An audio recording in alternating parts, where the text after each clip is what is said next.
Thank you very much. Can everybody hear me okay? Yeah. I think my microphone is fine. So I will just start off with a quote from Max Weber, you might have heard of, but I'm changing the quote a bit. I think he was talking about gods. But anyway, he said, "They ascend from their graves, they are disenchanted and take the form of impersonal forces." I just thought it might be quite interesting to think about ghosts in that respect. And then there's another quote from Michel Serra, who said, "The only true myth is the idea of a science devoid of myth." So that was the serious bit. The slightly less overtly serious bit is there was a time, as you can see from the right-hand side of the screen. I'll just let a few people come and sit down. There was a time, a terrible time in European history it was, when it was suggested by lip-reading experts that Theresa May, who was then the Prime Minister of the United Kingdom, had accused Jean-Claude Juncker of calling her nebulous, which is a terrible thing to be called, I think you'll agree, by anybody. There is a point to that, and we'll come back to the point of nebulosity. But yeah, I'm going to be talking about uncertainty and ambivalence in relation to ghost hunting, uncertainty and ambivalence in relation to ghosts themselves, and then uncertainty and ambivalence in esotericism itself. And so, ghost hunting is, at least in my limited experience of it, it's a very uncertain business. There seems to be a real dilemma as to quite where we're going to go and what do we do when we get there, and what's happening when we're there. Is anything happening? Why isn't a bit more happening? Why don't we fully understand what may or may not be happening? And as Derrida stressed, I think uncertainty is what characterizes the ghost, the modern ghost anyway. Whether it characterizes all ghosts everywhere is a bit of a moot point, actually. I'm not going near that. But it definitely works for modern ghosts. And it works for modern ghost hunts as well. And I wanted to just stress the spontaneity. I wanted to emphasize the spontaneity of modern ghost hunts. I mean, obviously the ghosts might be spontaneous, but so are the hunters. Science is not supposed to be a spontaneous business. But there's an English geographer called Julian Holloway who describes ghost walks as an assemblage in which audiences, quote, engage in a knowing and reflexive sense of delight without delusion. So in other words, you're not supposed to come away knowing a great deal more than you knew before you started. But hopefully you will have had experiences. Because, in the words of Roger Clark, which is the next quote down, in the modern age, in the Western world, ghosts are increasingly connected with our emotional selves. They have less and less to do with providing proof of any supernatural or paranormal occurrence. It's not about story, by which I take it he means a clear-cut narrative, but instead, the modern ghost hunt is in search of sensation. Okay, and just an example of this that I came across recently. This is a UK TV show called Most Haunted, which used to be quite popular. And the thing that fascinates me is this chap who's working, the guy with the grey hair, as you can perhaps tell from his body language, he's working as the medium.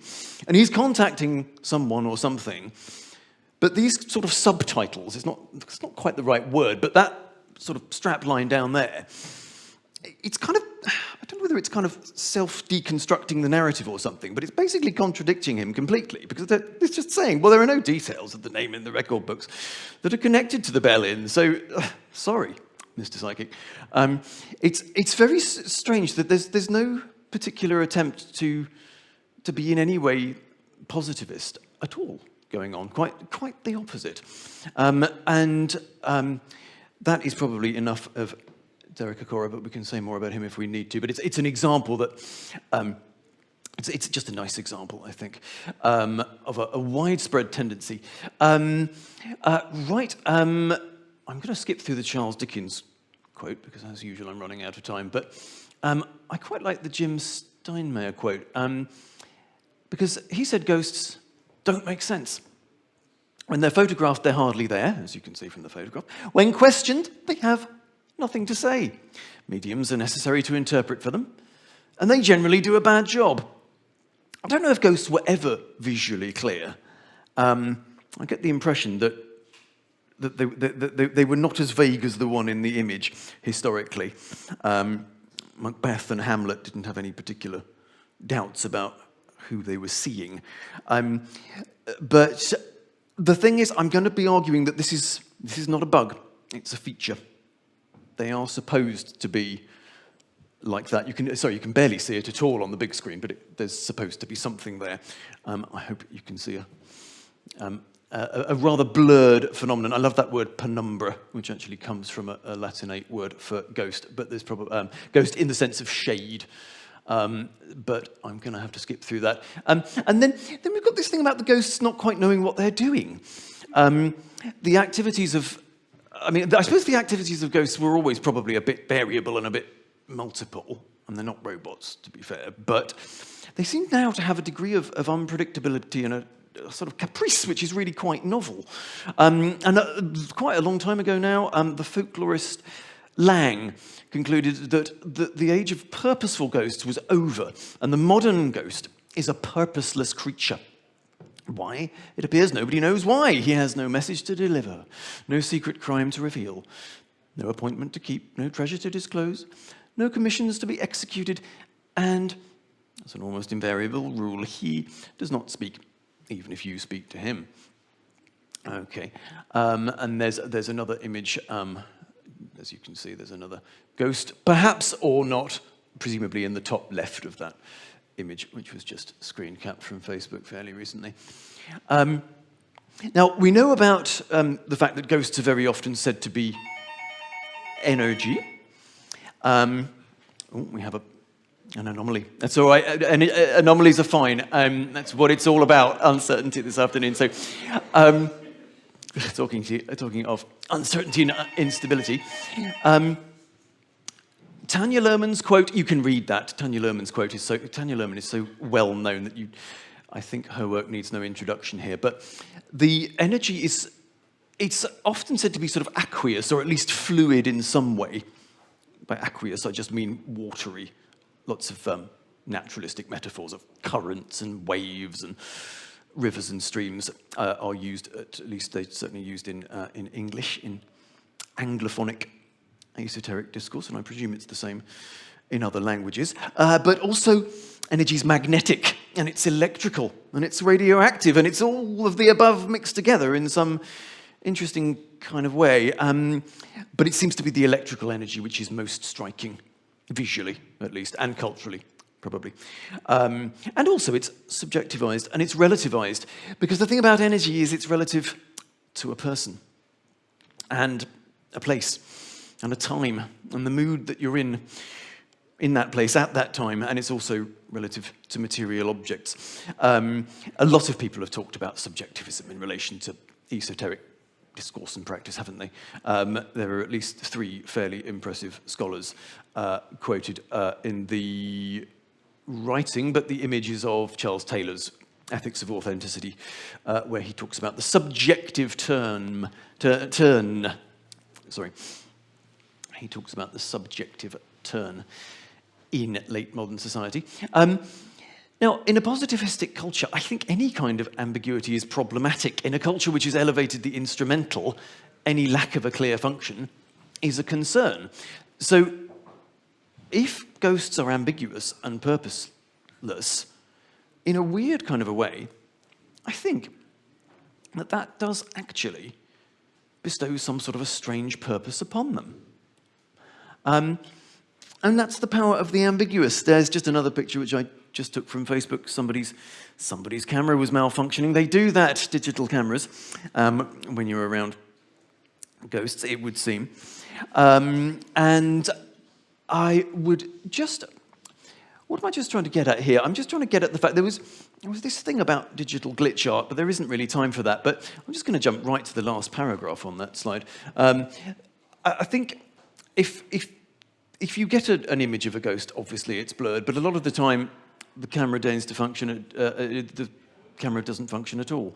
Often it produces something like what you can see on the screen. Sometimes it doesn't produce anything at all. And so I think the semiotics of ambiguity, if I can speak of such a thing, are kind of replaced with this strange semiotic of dysfunctionality. The absence of presence sort of becomes an absence of ability to actually function at all, or a presence of stuff that just shouldn't be there, like those strange digital glitches which have kind of imposed themselves upon somebody's gravestone. Right, so the net result of it all can be summed up in a meme. Just, that's what you want, isn't it? More popcorn, and it is this ongoing quest which just doesn't ever seem to find anything particularly solid. Does that remind you of anything? Well, that's esotericism, really, isn't it? An ongoing quest that just doesn't seem to find anything hugely solid. I think esotericism can be unclear in its form, notoriously so, actually. It's not replicable. It doesn't even seek replicability, I don't think. I mean, because of this stress on spontaneity in esoteric ritual, it's not like you're not trying to sing the same hymns that you were singing last week. It's not like some of the other religions that I think have let's say a higher degree of repetition involved with their practice. Got to be careful here and not say something which is kind of too positivistic. No, I'm sure Christians do have spontaneity, and different types of Christianity can be really spontaneous. But I still think that esotericism is it exalts spontaneity as an actual virtue, I think, par excellence, in a way that most of the major religions don't, or certainly don't so much. And then, the esoteric narrative is meant to be multiply understood and ambiguous and multifarious. That's just the point I'm arguing. So definition, cosmology, and practice of esotericism can be very, very, very, very unstable, which I think is quite sensible in many ways. Theresa May, the UK Prime Minister, who was accusing somebody of calling her nebulous, it's a well-known political strategy. The political commentators call it strategic ambiguity. And just as, I'm not suggesting that esotericists are doing this on purpose, but it is difficult to pin down esotericism. Yes, you've got the personal choice factor, you've got the personal creativity factor, but also esoteric thought, it's competing with positivism and rationalism. But I think to try to fight positivism and rationalism on their own terms, I think that would be a bit doomed, actually. And so I think that I'm borrowing a quote from Merlin Coverley, who was actually talking about something else. Rather than persisting in a misguided and ultimately futile attempt at maintaining conceptual purity, we should instead welcome the results of rampant blobjectivity as it hoovers up an eclectic and ever-growing mixture of canonical and pop-cultural elements. Or more simply, in the words of a friend of mine, if you can pin it down, then it won't be magic. Which is, it would seem, what the Taoists were also saying. And, the skeptic obviously asks for it to be demonstrated to them, but to the initiate, the only answer is that you must experience the mystery for yourself. Okay, now have I got time for a couple more? Yes, as well as all that, as though that was not enough complexity, we've got the fact that the modern world moves extremely fast. We know that. We've known that since Alvin Toffler wrote a book in 1970 called Future Shock. So it's not exactly breaking news, is it? That was a synthesis of other studies anyway. And he was, who was he? He was quoting Marshall Berman somewhere in there, talking about experiencing everyday life as a whirlwind, le tourbillon social. I hope I'm doing the French justice there. And then there's a quote, as you can obviously see, from the countercultural psychiatrist or anti-psychiatrist R.D. Laing. But I think anybody could probably have made that point. And if we take this idea a little bit further, we get the sort of the liquid theory of Zygmunt Bauman, who was very much associated with the kind of liquidity of the current state of affairs, which we'll call late modern. And back to Michel Serra. He said, I see the state of things consists of islands sown in archipelagos on the noisy and poorly understood disorder of the sea. I haven't got time to talk about noisy, but the idea of the sea, and obviously tides, give us lots of analytical potential. Here, I think it explains very nicely the multiplicity of esotericism and the mixing within esotericism, and the way that individual currents or subcultural currents can kind of be part of a wider esoteric flow, if you like. And I'm hoping that that's not too controversial in this particular setting. Sometimes in social science, people get terribly cross when you try to study things which aren't solid. A lot of metaphors, I suppose, have to be taken from the natural sciences because that makes you sound more scientific, supposedly. But actually, I mean, scientists do study liquid in motion. They study the sea and they study the weather and all kinds of chaotic and unstable patterns. Very briefly, onto a little bit more ontology.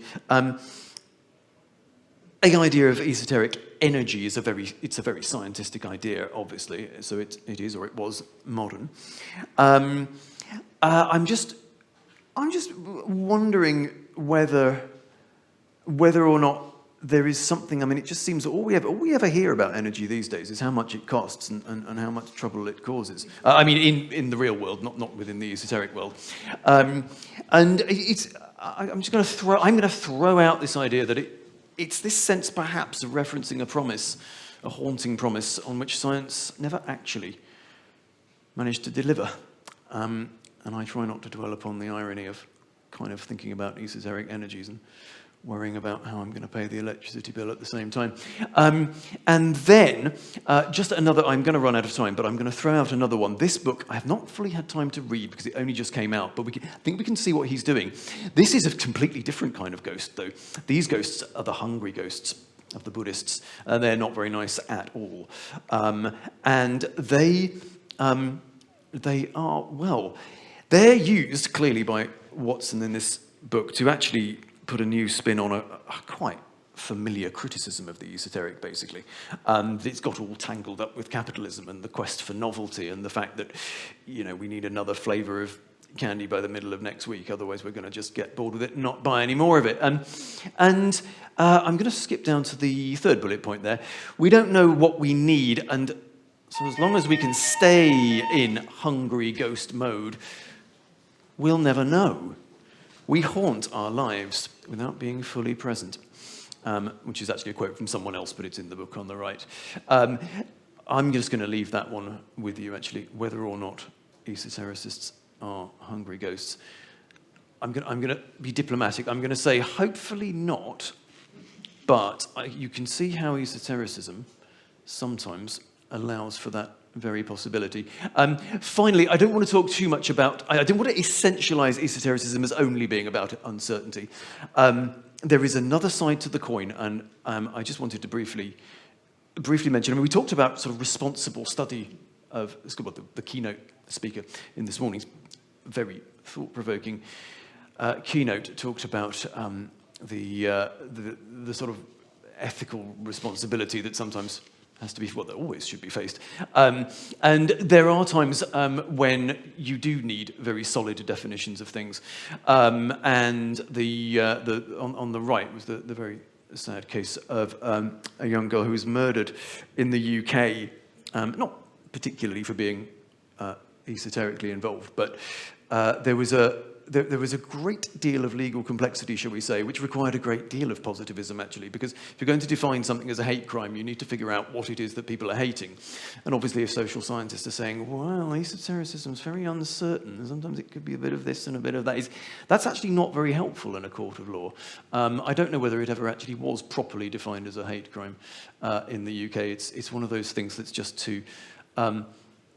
It's one of those things that's just really difficult to pin down, but they are still working on it, and the Sophie Lancaster Foundation is still active to this day. So, moving towards a conclusion, was esotericism ever certain? Were ghosts ever certain? Maybe they never were, but they are certainly now less certain than ever. And I like to think we've quickly looked at uncertainty and ambivalence in ghost hunting, in the behavior and the morphology of ghosts themselves, and in the cosmorphology, practice, and behavior of contemporary esotericism. And with the Merry Pranksters bus destination further, I hope it's not too paradoxical to call this a conclusion. And I will let you continue the endless journey with the questions. Thank you very much for listening, everybody.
If you can't see it, then you just never know.